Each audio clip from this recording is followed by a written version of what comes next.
बारिश के पानी में अक्सर बच्चे खेलने के लिए बाहर निकल जाते हैं, पर उन्हें ये नहीं पता कि गहरे पानी के अंदर उनका इंतजार कौन कर रहा होता है। तो उस शाम अंबा गांव का सोनू भी अपने बड़े भाई के पास अपने लिए नाव बनवाने पहुंच गया। जय भैया, देखो ना कितनी मस्त बारिश हो रही है। मेरे लिए एक मस्त बोट बना दो ना, वाटरप्रूफ वाली। बाहर सड़क पे मस्त चलाऊंगा उसको। लेकिन सोनू, कौन जा रहा हो बाहर? हाँ? अरे कौन जा रहा हो? दादू, वो। कोई ना जाओगे बाहर बारिश में खेलने। पर दादू, मैं तो बोट चलाने जा रहा था। बोला ना, कोई ना जाओगे बाहर। यो साल उसके वापस आओ को साल है। किसके वापस आने का साल दादू? उदू के। उदू? वही उदू ना दादू, जो नदियों और नालों में बच्चों का शिकार करता है। यो अंबा गांव अब बच्चों के खातिर सुरक्षित ना है, और बारिश के मौसम में तो खास करके ना है। यही से बाहर जाने की कोई जरूरत ना है, घर पे रह, समझ गया? और जय, तारू इम्तिहान है ना कल, तो तू भी पढ़ाई कर। इतना कहकर दादू अपने बिस्तर पर लेट गए और जय और सोनू आपस में धीरे धीरे बातें करने लगे। जय भैया, ये उदू वाली कहानी सच है क्या? हाँ सोनू, हर 12 साल में उदू अंबा गांव लौटता है और छोटे बच्चों का शिकार करता है। मेरा इतना मन था नाव चलाने का, पर अब कैसे चलाऊं? दादू ने तो बाहर जाने से मना कर दिया। जय भैया, चलो ना खेलते हैं। मेरे एग्जाम से सोनू, मैं नहीं खेल सकता। तो फिर मेरे लिए नाव बना दो, मैं उसी से खेल लूंगा। अरे पागल है क्या? दादू ने बोला ना बाहर खेलने नहीं जाना है। अरे मैं बाहर नहीं खेलूंगा, बस नाव चला के आ जाऊंगा, सच्ची। अरे लेकिन प्लीज ना जय भैया, प्लीज। देख, तुझे प्रॉमिस करना होगा कि तू नाव के पीछे पीछे नहीं जाएगा, तभी मैं तेरी बोट बनाऊंगा। पक्का प्रॉमिस भैया, नहीं जाऊंगा। तो थोड़ी ही देर में जय ने सोनू के लिए बोट बना दी और सोनू उसे लेकर बाहर खेलने के लिए चला गया।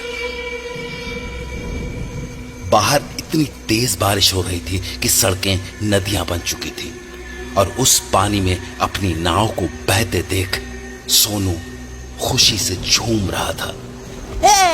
ये चली मेरी बोट, चल चल, ऑल तेज, ऑल तेज। सड़क पर पानी इतनी तेजी से बह रहा था कि सोनू की बोट पूरी रफ्तार से आगे बढ़ती चली जा रही थी, पर तभी उसे अपनी बोट एक गटर की ओर जाती दिखी। अरे नहीं नहीं, गटर में मत जा। नहीं मत जा। पर वो बोट नहीं रुकी और देखते ही देखते गटर के अंदर चली गई। तो सोनू भी भागा भागा उस गटर के पास पहुंचा। अरे यार, बोट तो अंदर चली गई, अब मैं कैसे खेलूंगा?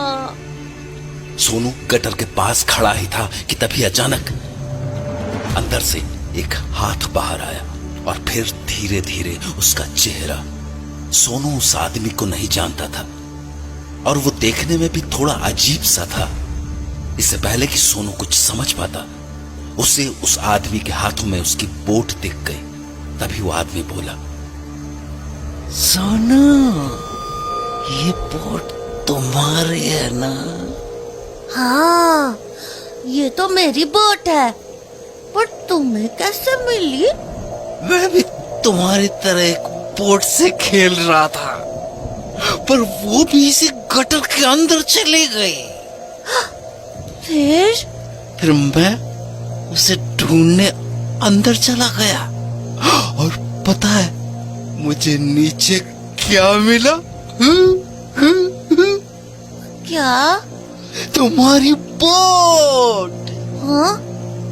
तुम अंदर डूबे नहीं? नहीं, अंदर पानी नहीं है, सुंदर गार्डन है अंदर, ब्यूटीफुल फ्लावर्स, प्लेग्राउंड। सच्ची? हाँ सच्ची, गांव के अंदर खूब मजे करेंगे।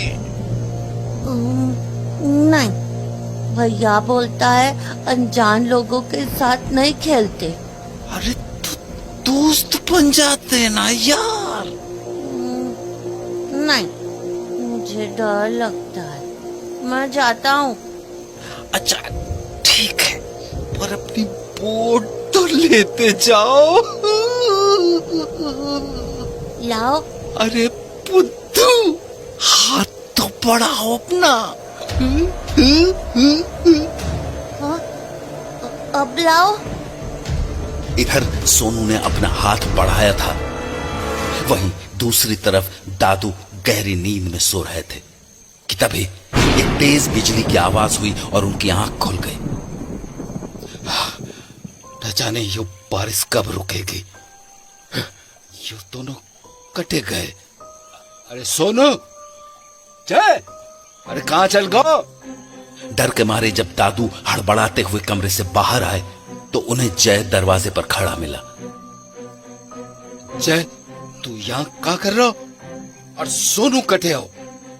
वो दादू, वो यहीं बाहर बोट से खेल रहा था, पर अभी तक आया नहीं। अरे दिमाग फिर गया है कहा तुम दोनों को? मना की थी ना तुम दोनों से बाहर जाओ को, फिर क्यों जान दो उसको? तो दादू, मैं तो। चुप कर और घर में जाकर बैठ जा, मैं जा रहा हूँ उसको ढूंढने। तो दादू हड़बड़ाते हुए घर से निकल गए और हर ओर सोनू को आवाजें लगाने लगे। सोनू, सोनू, सोनू, सोनू, सोनू। पर सोनू का कोई जवाब नहीं आया। फिर घर से थोड़ी दूर गटर के पास दादू को सोनू की बोट मिली, जिसके ठीक ऊपर एक लाल गुब्बारा हवा में तैर रहा था। उस गुब्बारे को देखकर दादू का दिल बैठ गया, क्योंकि अंबा गांव में लाल गुब्बारे को उदू की निशानी माना जाता था। तो हताश होकर दादू ने वो पेपर बोट उठाई और घर लौटा है। उनके घर लौटते ही जय बोल पड़ा, दादू, सोनू कहाँ है? कहाँ गया वो? दादू। जय लगातार सवाल करता रहा, पर दादू ने कोई जवाब नहीं दिया और जय के हाथों में सोनू की बोट थमाते हुए अपने कमरे में चले गए। ये तो वही बोट है जो मैंने सोनू के लिए बनाई थी। दादू, बताओ ना, कहाँ है सोनू? दादू। दादू कुछ नहीं बोले और जय ने पूरी रात उनके जवाब के इंतजार में बिता दी।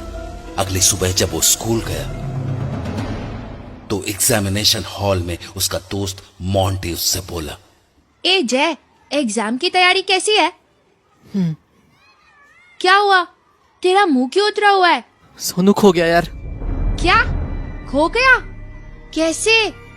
पता नहीं यार, कल बारिश में खेलने गया था बाहर, तब से लौटा ही नहीं है। लौटा ही नहीं मतलब? वो तो घर से दूर जाता ही नहीं कहीं। वही तो, एग्जाम नहीं होता तो मैं उसको ढूंढने चला गया होता। कोई नहीं, तू चिंता मत कर, पेपर देते हैं, उसके बाद ढूंढने चलेंगे। ठीक है, तो पेपर के बाद मेरे घर पे आ जाना, उधर से उसे ढूंढने चलेंगे। ठीक है, चल अभी के लिए ऑल द बेस्ट। तुझे भी। तो उसके बाद जय अपनी सीट पर चला गया और एग्जाम शुरू होने पर मोंटी भी अपना पेपर लिखने लगा। पर तभी उसे अपने पीछे से एक आवाज आई, मोटे, ए मोटे। वो आवाज ओम की थी, जो स्कूल का सबसे बड़ा गुंडा था और बदकिस्मती से वो मोंटी के ठीक पीछे ही बैठा था। अबे मोटे, सुनाई नहीं दे रहा क्या? क्या हुआ? चुपचाप मुझे अपनी कॉपी दिखा, मुझे कोई भी सवाल नहीं आ रहा है। पर क्या पर कर रहा है? देख, तूने कॉपी नहीं दिखाई ना, तो तेरा वो हाल करूंगा कि घर जाने लायक नहीं बचेगा, समझा? मोंटी जानता था कि ओम मजाक नहीं कर रहा था, उससे पूरा स्कूल कांपता था, इसलिए उसने उसे अपनी कॉपी दिखाना ही बेहतर समझा। पर तभी मोंटी के मन में एक ख्याल आया कि अगर वो ओम को अपने सवाल नहीं दिखाएगा तो ओम पक्का फेल हो जाएगा और अगली क्लास में उसे ओम को झेलना नहीं पड़ेगा। तो पलटकर मोंटी ने ओम से कहा, मैं तुझे क्यों दिखाऊं? मुझे एग्जाम लिखने दे। उसके बाद ओम ने कुछ नहीं कहा, पर उसकी आंखों में मोंटी के लिए गुस्सा साफ दिख रहा था। थोड़ी देर तक वो वहीं बैठा रहा। फिर टीचर को अपनी कॉपी देकर एग्जामिनेशन हॉल से बाहर जाने लगा, पर जाने से पहले वो मोंटी के पास रुका और उसे गुस्से से देखते हुए बोला, तू बाहर मिल बेटा। अगर तू आज अपने पैरों पे चल के घर चला गया ना तो मेरा नाम ओम नहीं। ओम की धमकी सुनकर मोंटी बहुत डर गया, क्योंकि वो जानता था कि आज स्कूल के बाद ओम उसे नहीं छोड़ने वाला था। इसलिए एग्जाम खत्म होते ही वो छुपते छुपाते अपने घर की ओर चला आया और वहां अपना स्कूल बैग रखकर जय के घर जाने लगा। पर अभी वो आधे रास्ते ही पहुंचा था कि उसे अपने बाईं ओर वाले तालाब के ऊपर एक बड़ा सा गुब्बारा दिखा। वैसे तो मोंटी की उम्र गुब्बारों से खेलने की नहीं थी, पर उस लाल गुब्बारे ने मानो उस पर कोई जादू सा कर दिया था। मोंटी उस गुब्बारे को पकड़ने के लिए पानी में जाने की सोच ही रहा था कि तभी उसकी नजर तालाब में तैर रही एक कमीज पर पड़ी। मोंटी उस कमीज को देखकर तुरंत समझ गया कि वो कमीज सोनू की ही थी, क्योंकि उसने आखिरी बार सोनू को उसी कमीज में देखा था। उस कमीज को देखने के बाद मोंटी के दिमाग से उस गुब्बारे का ख्याल निकल चुका था। अब वो बस सोनू की उस शर्ट को तालाब से निकाल लेना चाहता था, पर अभी वो तालाब में उतरने की सोच ही रहा था कि उसे अपने पीछे से एक आवाज आई, ओए मोटे, पानी में सुसाइड करने जा रहा है क्या? ओम की आवाज सुनकर मोंटी की रूह कांप गई। गुब्बारे और जय की मदद करने के बीच वो ये भूल ही गया था कि ओम ने उसे सबक सिखाने की धमकी दी थी। ओम, तुम क्यों आए हो यहाँ? साले मोटे, अब तू मुझे बताएगा कि मैं कहाँ हूँ और कहाँ नहीं। मैं यहाँ तुझसे हिसाब चुकता करने आया हूँ, समझा ना? क्यों? कौन सा हिसाब? अच्छा, साले हाथी के बच्चे, इतनी जल्दी भूल गया? याद है ना क्या कहा था तूने मुझे एग्जाम में? ओम भैया, वो गलती से। ओहो, ओम भैया, तू तो मिमियाने लगा बे। अब चुपचाप यहाँ चल। मोंटी जानता था कि वो यहाँ से कहीं नहीं भाग सकता। उसे अब ओम की बात माननी ही थी, तो वो डरता हुआ ओम के पास चला गया। ओम भैया, देखो, मुझे जाने दो। अबे चुप, ज्यादा चबड़ चबड़ मत कर, वरना इसी तालाब में धक्का दे दूंगा, किसी को पता भी नहीं चलेगा। ओम भैया प्लीज, मम्मी ने जल्दी बुलाया घर पे, प्लीज जाने दो। मम्मी ने जल्दी आने को बोला है? और यहाँ जो तेरा बाप तेरे को रुकने को बोल रहा है, उसका क्या? मुझसे गलती हो गई, अगली बार से जो बोलोगे वही करूँगा, जाने दो प्लीज। मोंटी गिड़गिड़ा ही रहा था कि ओम ने अपने कमीज के अंदर से एक चाकू निकाल लिया। देख इस चाकू को, हाँ? ये है तेरा बाप, इसको बोल प्लीज, बोल हरामी। ये चाकू क्यों? इससे क्या करोगे ओम भैया? अभी बताता हूँ इससे क्या करूँगा, पहले शर्ट उतार अपनी। नहीं प्लीज।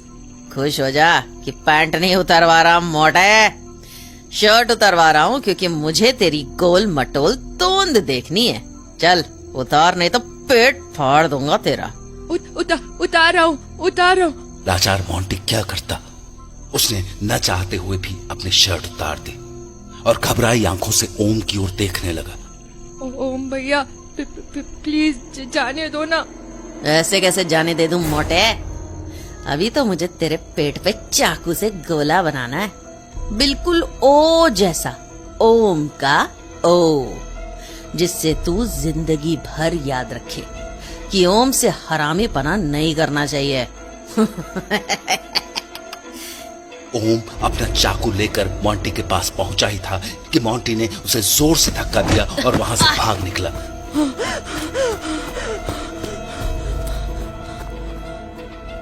इस शो को पूरा देखने के लिए डाउनलोड कीजिए हेडफोन एनिमेशन ऐप।